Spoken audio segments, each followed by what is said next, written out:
माँ, ओ माँ, कहाँ हो तुम? जल्दी यहाँ पर आओ, एक बहुत बड़ी खुशखबरी है। खुशबू की खुशी से डूबे हुए स्वर मेरे कानों से टकराए तो मैं बिस्तर छोड़कर उठने लगी, क्योंकि मैं यह अच्छी तरह से जानती थी कि अब अपनी खबर सुनाए बगैर वह मुझे छोड़ेगी नहीं।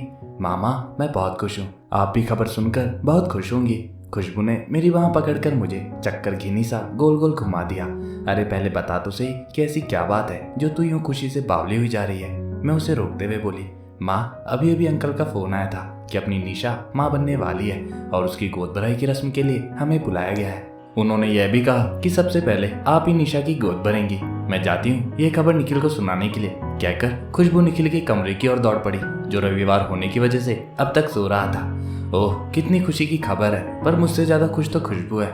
आखिर निशा उसकी ननद कम और सखी ज्यादा जो है। आज ये कहते हुए मुझे फक्र होता है कि खुशबू बहू होते हुए भी मेरे लिए निशा से कहीं अधिक प्यारी बेटी बन गई है। मैं डाइनिंग टेबल की कुर्सी पर बैठ जाती हूँ और न चाहते हुए भी मेरा मन अतीत की यादों में खोने लगा। मेरे जीवन में खुशबू के आने से पहले मुझे क्या क्या नहीं सहना पड़ा। जीना किसे कहते हैं शायद मैं भूल चुकी थी और जिंदगी बिताने की रस्म भर अदा कर रही थी। यूं तो विधवा के लिए समाज के बनाए नियमों को मैंने सहज अंगीकार कर लिया था।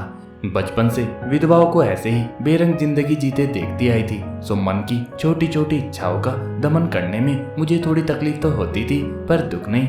नियम और परंपरा के नाम पर मेरे ऊपर परिवार वालों का शिकंजा कसा हुआ था। हालांकि मैं चाहती तो अपने बच्चों के साथ एक छोटा सा घर किराए पर लेकर अलग रह सकती थी, पर एक कम उम्र की विधवा को 2 छोटे बच्चों के साथ अकेले रहने पर क्या क्या परेशानी हो सकती थी, इसका अंदाजा मुझे अच्छी तरह से था। इसलिए समाज में खुले घूमने वाले भूखे भेड़ियों से खुद को सुरक्षित रखने के लिए मुझे ससुराल वालों का ताना सुनना ज्यादा बेहतर और आसान लगा था। देखते ही देखते पढ़ाई समाप्त कर निखिल एक मान्यता प्राप्त विश्वविद्यालय में प्रोफेसर नियुक्त हो गया था। अब ससुराल वालों की नजरों में मेरी कुछ इज्जत बन गई थी। इधर मेरी ननद अपने पति और ससुराल वालों से झगड़कर मायके रहने आदम की। ननद अपने साथ बहुत सारे जेवरात लेकर आई थी और शायद चंद्रहार के साथ सोने की तगड़ी भी जेठानी को देने का लालच दिया था। इसलिए दोनों की आपस में खूब छनती थी और ननद का मायके में डटे रहना जेठानी को बुरा नहीं लगता था। निखिल की नौकरी लगने के बाद घर में पहला धमाका तब हुआ जब उसने अपनी बिरादरी से अलग पंजाबी लड़की से विवाह करने का ऐलान कर दिया था। विवाह हो भी गया। प्रथा के अनुसार खुशबू पूरे परिवार के लिए कपड़ों के साथ कुछ न कुछ तोहफे भी लाई थी। खूबसूरत साड़ियों ने जेठानी और ननद की नाराजगी को बहुत हद तक कम कर दिया था। सबसे मिलने के बाद खुशबू की नजरें कुछ ढूंढने लगी। मैं यह सब अंदर कमरे में बैठी पर्दे की ओर से देख रही थी। चांद सी सुंदर बहू को देखकर मैं मुग्ध थी। मैं ये बिल्कुल ही भूल चुकी थी कि अभी थोड़ी देर पहले घर वालों के बीच जाकर अपनी बहू को आशीर्वाद न दे पाने की वजह से मैं कितनी दुखी थी। क्या करती, एक विधवा के लिए शुभ काम में शामिल होना वर्जित जो था, पर अपनी ममता को मैं मार न सकी। इसलिए दूल्हा दुल्हन के रूप में बेटे बहू को देखने की इच्छा मन में लिए पर्दे के पीछे छिपकर खड़ी हो गई थी। तभी खुशबू के प्रश्न ने घर वालों को चौंका दिया। निखिल, माँ कहाँ है? क्या वह हमें आशीर्वाद नहीं देगी? फिर वह कुछ ऊंची आवाज में बोली, माँ, कहाँ हो तुम? सबने मुझे आशीर्वाद दिया है, सिर्फ तुम्ही ने नहीं।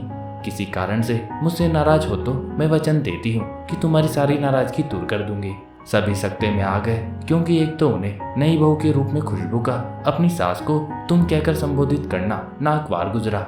दूसरे, इस तरह के व्यवहार से खुशबू का दबंग स्वभाव उजागर हो चुका था, जो शायद उसके हित में नहीं था। लेकिन मैं तो यह संबोधन सुनकर निहाल हुई जा रही थी। बात यह नहीं थी कि मैंने माँ का संबोधन पहली बार सुना। हाँ, खुशबू से ऐसे संबोधन की मैंने कल्पना भी नहीं की थी। मैं सोचा करती थी कि मेरी बहू भी और बहुओं की तरह मुझे माँ जी पुकारा करेगी। शायद इसीलिए एक पराई जाई कन्या का सिर्फ माँ कहना और आपकी जगह बेटी की तरह तुम कहकर संबोधित करना एक अनजाने सुख से मुझे सराबोर कर गया। फिर भी अंधविश्वास के मकड़ जाल को तोड़कर मैं उस नववधू को आशीर्वाद देने के साथ आलिंगन में भर लेने का साहस न जुटा पाई थी। तभी ननद की बातों ने मेरा ध्यान भंग कर दिया। बेटी, तुम तो जानती हो कि मेरे भैया इस दुनिया में नहीं है, सो इस समय भाभी यहाँ आकर तुम्हें आशीर्वाद नहीं दे सकती।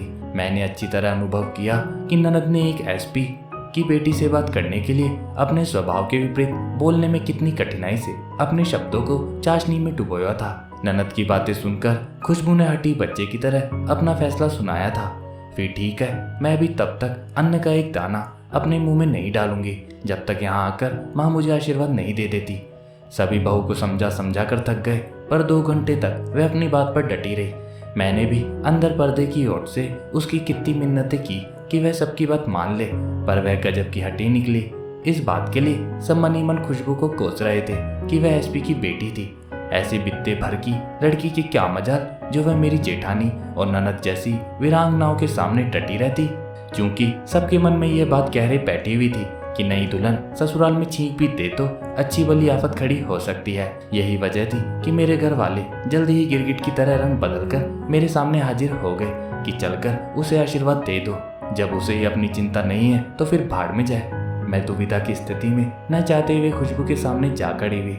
जब उसने स्निग्ध मुस्कान के साथ मेरे पैरों को हाथ लगाकर अपनी आंखों से लगाया तो मैं खुद पर काबू न रख सकी और उसे अपने कदमों से उठाकर सीने से लगा लिया। हम दोनों की पलकें भीग उठी थी। उफ, मैं बता भी नहीं सकती कि कैसी अजीब सी तृष्णा थी जो उसे हद से लगाने पर तृप्त होता मैंने अनुभव किया था। खुशबू तो बिन माँ की बड़ी हुई थी, सो उसके बाद इतना भावुक होने की वजह थी, पर मेरा मन क्यों भरा है मैं आज तक न जान सकी। विवाह की अगली सुबह 5:30 बजे ही अपने कमरे के दरवाजे पर दस्तक सुनकर मैंने दरवाजा खोलकर देखा तो सामने खुशबू नाइटी पहने खड़ी थी। क्या बात है बेटी, तू इस तरह इतनी सुबह यहाँ? मैं कुछ घबरा सी उठी। जवाब में उसने आंखें खोलकर भरपूर नजरों से मुझे देखा और मुस्कुराते हुए बोली, माँ, मैं चाहती थी कि आपका स्नेहमयी और ममतामयी चेहरा देखकर ही मैं ससुराल में अपना दिन शुरू करूँ। उसकी बातें सुनकर मुझे अजीब सी अनुभूति हुई, क्योंकि अब तक अपने लिए मैं यही सुनती आई थी कि सुबह सुबह विधवा का मुंह देख लिया बड़ा अपशगुन हो गया। अब जब रोज खुशबू का दिन मेरा चेहरा देखकर शुरू होने लगा तो धीरे धीरे मेरे मन से यह वहम भी निकल गया कि मेरा मुख देखने से किसी का अमंगल भी हो सकता है। निखिल की शादी के करीब महीने भर बाद उसके एक अतरंग मित्र राजेश की शादी की पहली वर्षगांठ थी। इस मौके पर पूरे परिवार को न्योता दिया था। राजेश के घर जाने के लिए उस दिन सभी लोग बन संवर कर तैयार हो गए थे। मैं भी झटपट एक सफेद सूती साड़ी बांधकर तैयार हो गई। महेश के गुजरने के बाद से घर हो या बाहर यही मेरा पहनावा था। हम सब घर से निकलने वाले थे कि खुशबू मुझे देखकर चौंक गई। यह क्या माँ, तुम पार्टी में इस तरह चलोगी? जवाब जेठानी ने दिया, अरे तो क्या एक विधवा 16 श्रृंगार करके जाएगी? तू नहीं जानती बहू, हमारे में एक विधवा को इसी रूप में रहना पड़ता है। खुशबू ने विनम्र किंतु दृढ़ स्वर में कहा, आप सही कह रही हैं बड़ी माँ, विधवा औरत का श्रृंगार करना कुछ जिस्ता नहीं है, पर श्रृंगार के बगैर फंक्शन में सुरुचिपूर्ण तरीके से तैयार होकर हल्के रंगों का परिधान तो पहना ही जा सकता है। आप लोग बस 5 मिनट ठहरिए, हम अभी आते हैं। और वह मेरा हाथ पकड़कर मुझे खींचते हुए अंदर ले गई। कमरे में आकर मैंने खुशबू को फिर समझाया, मैं ऐसे कपड़े ही पहनती हूँ और अब तो मुझे इसकी आदत पड़ गई। हमेशा की तरह उसने मुझे अपने प्रेम और न्याय अन्याय का तर्क देकर परास्त कर दिया और मुझे ऐसे तैयार किया जैसे एक माँ अपनी बच्ची को तैयार करती है। तैयार करने के बाद जब उसने मुझे अलमारी में लगे आदमकद आईने के सामने खड़ा किया तो मैं खुद को देखकर ठगी सी रह गई। मुझे देखकर कोई भी नहीं कह सकता था कि मेरी उम्र 42 से ऊपर हो चुकी है। बैठक में घुसते ही परिवार वालों की नजरें मुझसे चिपक गई। उनमें से कुछ नजरों में मेरे लिए प्रशंसा और आदर के भाव थे तो कहीं ईर्ष्या और उलाना भी शामिल था। परंतु मेरी छवि को अशोभनीय कहने लायक कोई बहाना खुशबू ने नहीं छोड़ा, इसलिए चाहते हुए भी कोई कटाक्ष नहीं कर पाया। हल्की वसंती रंग की साड़ी के साथ मेल खाता चिकन का ब्लाउज, हाथों, गले और कानों में सोने के हल्के आभूषण, माथे पर वसंती रंग की छोटी सी बिंदी के साथ ढंग से बांधे गए ढीले जूड़े ने मेरे पूरे व्यक्तित्व को ही बदल कर रख दिया था। होश संभालने के बाद से पहली बार मेरे बच्चे मुझे इस रूप में देख रहे थे। निशा तो खुशी से रो ही पड़ी। उस दिन पार्टी में शायद ही कोई परिचित बचा होगा जिसने मेरी नई वेशभूषा की बुरी बुरी प्रशंसा न की हो। उनकी तारीफ करने पर उन सभी को मैं यह बताना नहीं भूली कि इसका श्रेय सिर्फ खुशबू को जाता है। उस दिन मैंने अपने खोए हुए औरतपन को फिर से महसूस किया और जिंदगी को नई नजरों से देखना शुरू कर दिया। इसके कुछ ही दिनों बाद की बात है। खुशबू और निशा ने मिलकर ढेर सारे पकवानों के साथ चिकन बिरयानी भी बनाई थी। उस दिन भी मुझे लेकर जबरदस्त भूचाल आया था। हमेशा की तरह जब मैं अपने लिए अलग से बनाए सादे भोजन को लेने रसोई की ओर चली तो खुशबू ने मुझे टोक दिया, माँ हमारे साथ ही खाओ ना, अकेले खाना क्या अच्छा लगता है। तब मैं उसे टाल नहीं सकी। खाने की मेज पर जब उसने सबके साथ मेरे लिए भी वही खाना परोसा तो मेरे साथ ही सबकी आश्चर्य भरी नजरें मेरी थाली की ओर उठ गई। निशा ने कहा, भाभी लगता है तुमने गलती से किसी और की थाली माँ के सामने रख दी है। तुम तो जानती हो कि माँ ये सब नहीं खाती।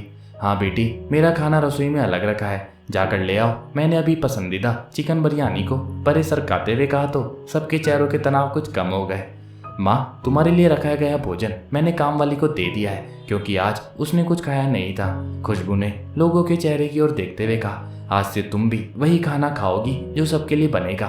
मैं इतना काम नहीं कर सकती कि एक बार तुम्हारे लिए खाना बनाऊं फिर दोबारा पूरे परिवार के लिए बनाऊं। अभी तो निशा मेरा हाथ बटा देती है, पर 2 महीने बाद जब वह ससुराल चली जाएगी तब क्या होगा? बेटी, तब मैं तुम्हारी मदद कर दिया करूंगी। पहले भी तो मैं रसोई का काम किया करती थी। मैंने उसे समझाने की गरज से कहा, ना बाबा ना, मेरे पापा को पता चलेगा तो मुझे बहुत डांट पड़ेगी कि मैं आपसे काम करवाती हूँ। फिर जब मैं आपसे ये मदद नहीं ले सकती तो बुआ जी और बड़ी माँ से कैसे लूँ? वे तो आपसे भी बड़ी हैं। एक काम किया जा सकता है, सभी के लिए एक जैसा भोजन बनाया जा सकता है। इससे मुझे भी दिक्कत नहीं होगी और सभी लोग एक जैसे भोजन का आनंद भी ले सकेंगे। क्यों ना कल से माँ के लिए भी सभी के जैसा खाना बनाया जाए, क्योंकि सिर्फ माँ को ही मांसाहारी भोजन से परहेज है, पर बाकी लोग तो खुशी से शाकाहारी भोजन खा सकते हैं। खुशबू ने कहा तो सबके चेहरों की मुस्कान गायब हो गई। करीब करीब हर रोज मांसाहारी भोजन का स्वाद लेने वाली जेठानी और ननद की जबान यह सुनकर अकुला उठी। ननद ने कहा, अरे ऐसा कैसे हो सकता है? हम रोज घास फूस नहीं खा सकते। क्यों नहीं खा सकते? खुशबू ने जोर देकर कहा, जिस भोजन की कल्पना से आप लोग घबरा उठी हैं वही खाना माँ इतने सालों से खाती आ रही है। यह विचार भी कभी आप लोगों के दिलों में आया है? खुशबू के इस तर्क पर जेठानी ने होशियारी दिखाते हुए बात संभालने की गरज से कहा, तू ठीक कहती है बहू, खाने पीने में क्या रखा है? यह तो लता ही कहती है कि तामसिक भोजन से मन में विकार उत्पन्न होता है, इसलिए विधवा को सात्विक भोजन करना चाहिए। फिर मेरी तरफ देखती हुई ठसक सी बोली, देख लता, अब तेरी ये जिद नहीं चलने वाली, तुझे भी वही खाना पड़ेगा जो हम सब खाते हैं। बहू ठीक ही तो कहती है। इस पर ननद ने भी अनिच्छा से समर्थन जताया, क्योंकि उनकी चटोरी जबान साग सब्जी खाकर तृप्त नहीं हो सकती। सालों बाद मैंने अपना पसंदीदा भोजन किया। मेरा दिल खुशबू को लाख लाख दुआएं देता रहा था। मेरा साथ प्रतिबंध और नियम कानूनों का आखिरी दौर निशा की शादी में भी खत्म हो गया। शादी से एक दिन पहले निशा जोर जोर से रोई जा रही थी। पहले तो सबने यह समझा कि मायके से बिछुड़ने का गम उसे सता रहा है, पर बात कुछ और थी। खुशबू के बहुत पूछने पर निशा ने बताया कि उसे इस बात का दुख है कि माँ चाहते हुए भी उसकी शादी नहीं देख पाएगी। पिता तो थे नहीं और माँ भी शादी के मंडप में मौजूद नहीं होगी। जब खुशबू ने घर में ऐलान किया कि निशा की शादी के मंडप में माँ भी बैठेगी तो घर में मौजूद स्त्रियां भड़क उठी कि विधवा की मौजूदगी से शुभ काम में अमंगल होगा। ननद ने कहा, बहू तुम्हारी हर उल्टी सीधी बात में अब तक मानती रही हूँ, पर इस बार तुम चुप ही रहो तो अच्छा है, क्योंकि तुम्हें इस घर के रीति रिवाजों का पता नहीं है।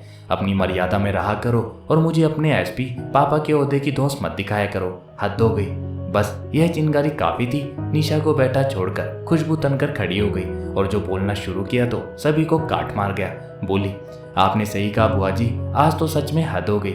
यह सही है कि मैं ठीक से आपके रस्म रिवाज को नहीं जानती, पर मैं खुद एक औरत हूँ, इसलिए एक औरत की भावना को अच्छी तरह से समझ सकती हूँ। छोटा मुंह बड़ी बात कह रही हूँ, इसलिए माफ कीजिएगा। मैं ये कहे बिना नहीं रह सकती कि जो नियम और कायदे कानून माँ पर लागू होते हैं वे सब आप पर भी लागू होते तो ज्यादा बेहतर होता। माँ विधवा होने का जो कष्ट भोगती आ रही है उसमें उनकी कहीं और गलती नहीं है, क्योंकि यह कुदरत का नियम है कि जो जन्मा है उसे मरना ही है। पर आप तो जीते जी फूफा जी और अपने बच्चों को छोड़कर आई हैं। आपने तो अच्छी माँ साबित हुई है और ना ही एक अच्छी पत्नी। फिर भी आपके लिए संसार की हर सुख सुविधा, साज श्रृंगार, खान पान और आमोद प्रमोद वर्जित नहीं है। क्यों? सिर्फ इसलिए कि आपकी मांग में सुहागन होने का लाइसेंस चमक रहा है। सभी जड़ होकर खुशबू के तर्क को सुन रहे थे। यद्यपि मेरे हितों के लिए वह सबको चुनौती दे रही थी, फिर भी मैंने उसे चुप होने के लिए कहा, खुशबू बेटी बस कर, तू भी। इशारे से मुझे खामोश करते हुए खुशबू बोली, माँ बस आज भर मुझे कहने से मत रोको। आज के बाद मैं इनसे कुछ भी नहीं कहूंगी। बड़ी माँ और बड़े पापा, आप लोगों ने भी बुआ जी को सही रास्ता न दिखाकर उल्टे उन्हीं का पक्ष लिया। दुख तो इस बात का है कि हम सब ये समझ नहीं पाते कि पति के गुजरने के बाद तो वैसे भी औरत जीते जी मर जाती है। जो थोड़ा बहुत सुख उसे मिल सकता है उससे भी हम धर्म और परंपरा के नाम पर यह कहकर उसे वंचित कर देते हैं कि यह सब विधवाओं के लिए नहीं है। फिर ननद की ओर देखती हुई बोली, बुआ जी मैंने अपनी मर्यादा और हदों को कभी पार नहीं किया और न ही कभी करूंगी, परंतु इसका उल्लंघन भी अपनी ससुराल को छोड़कर आप ही ने किया है। मेरे लिए ये खुशी की बात हो सकती है कि मेरे पापा एक नामी एसपी है, पर न तो इस वजह से मैंने किसी पर रोक काटा है। अगर मेरी कहीं बातें आप लोगों को गलत लगी हो तो मैं हाथ जोड़कर आप सभी से माफी मांगती हूँ। सहसा तालियों की आवाज से मैं वर्तमान में आ गई। मैंने देखा कि समधी जी हमारे बीच खड़े थे। उन्होंने आगे बढ़कर खुशबू के सिर पर हाथ रखा। बेटी, तू धन्य है। मुझे गर्व है ऐसे परिवार से हमारा रिश्ता जुड़ गया जहाँ इतने अच्छे विचारों वाली लड़की भी रहती है। मैंने सब सुन लिया है और यह मेरा वादा है कि आज से तुम्हारी सास इस घर में होने वाले हर मांगलिक कार्य में सबसे पहले भाग लेगी और यथा योग्य आशीर्वाद भी देगी। इस तरह उस दिन के बाद से मैं विधवा तो थी, पर वैधव्य के कष्ट से मुझे मुक्ति मिल गई थी। मेरी ननद पर खुशबू की बातों का ऐसा असर हुआ कि वह अगले ही दिन पहली गाड़ी से अपने ससुराल की ओर रवाना हो गई। तो दोस्तों, ये थी हमारी आज की कहानी। आपको ये कहानी कैसी लगी कमेंट करके जरूर बतावें, और अगर अच्छी लगी तो इस कहानी को ज़्यादा से ज़्यादा लाइक और शेयर करें, और चैनल को सब्सक्राइब नहीं किया तो सब्सक्राइब जरूर करें।